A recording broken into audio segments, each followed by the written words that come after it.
Og endnu en gang velkommen til en guide fra AQ.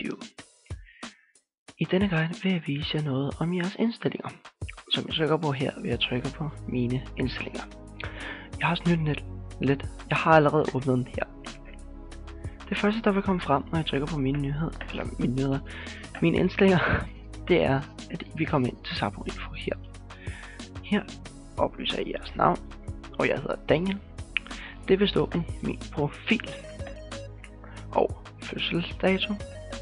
Jeg har fødselsdag den 7. juli 1994. Det vil sige, at jeg er 17 år. Den vil udregne det selv, og så skriver den i min profil 17 år. Hvis ikke man ønsker at nævne, hvor gammel man er, eller hvornår man har fødselsdag, så trykker man den 1.1.1980. Kælenavn, det er til dem, der har opnået 25 bedrifter, der får lov til det. De vil kunne få kælenavne, som er en lille beskedagtig under deres besked i tagwallen.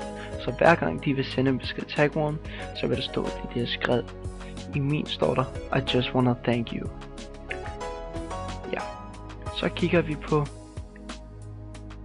e-mails. Og der trykker vi på dette ikon. Og der står der din nuværende e-mail, din nye e-mail og dit kodeord til Sabo. På din nuværende e-mail, der skriver man selvfølgelig den mail, man har inde på sin Sabo-profil nu. Så hvis min Sabo-mail var hejmeddig@live.dk, så vil det jo være sådan. Hvis jeg skulle have en ny mail, der hed hejmedmig@live.dk, så vil jeg bare skrive det. Og så skriver man blot til kodeord til Sabo, og trykker skift mail. Simpelt. Mere simpelt bliver det ikke. Så er der denne her, der hedder smiley pakker.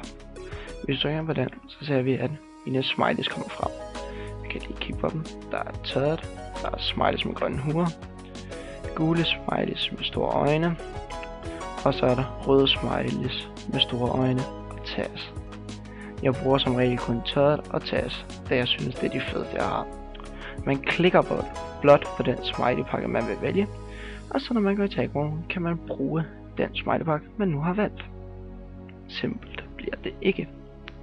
Så trykker vi på dette lille ikon, og der vil stå profilbillede, når I tager musen over. Profilbillede. Der kan I sætte et lille profilbillede i jeres profil. Det hele siger sig selv, når jeg siger profilbillede. Men med det, der kan I få et lille billede vist i jeres profiltekst.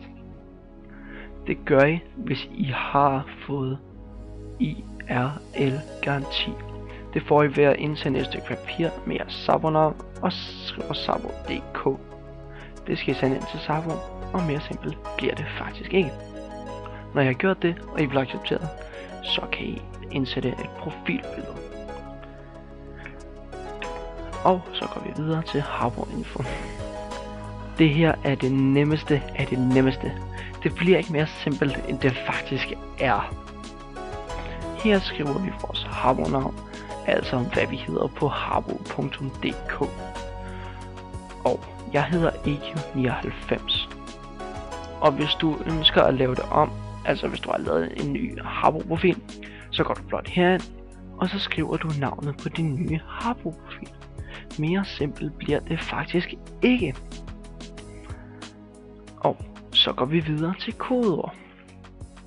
Kodeord er, hvis du vil ændre din kode. Så skriver du din nuværende kode. Det er det der. Så skriver jeg en ny kode, jeg ønsker af. Den er nem. Og så skriver jeg koden en gang til. Sådan. Og så trykker man igennem. Og så vil man kunne logge ind via sin nye kode. Så skal man så også huske, at man har skiftet kode, så ikke man prøver at logge ind via den gamle. Den sidste ting, jeg kommer med nu, er forbindelser. Man kan forbinde sin Sabo, så man kan logge ind via andre ting, end at skrive sit brugernavn og sin kode. Man kan logge sig ind med Facebook, Twitter, Google, Windows Live ID, OpenID og My OpenID. Jeg bruger ikke nogen af dem selv, fordi jeg synes ikke, at jeg har behov for det, da jeg godt kan huske, hvad jeg hedder, og jeg kan godt huske mit kodeord. Men man kunne for eksempel bruge Facebook, så hvis man trykker på Facebook, så vil der komme et lille pop-up frem. En lille pop-up, der vil lige nu bede mig om at logge på. Men hvis jeg loggede på, så skulle jeg blot trykke tillad nede på den blå her. Og jeg har lagt mærke til, at der er en mere. Det er Last.fm.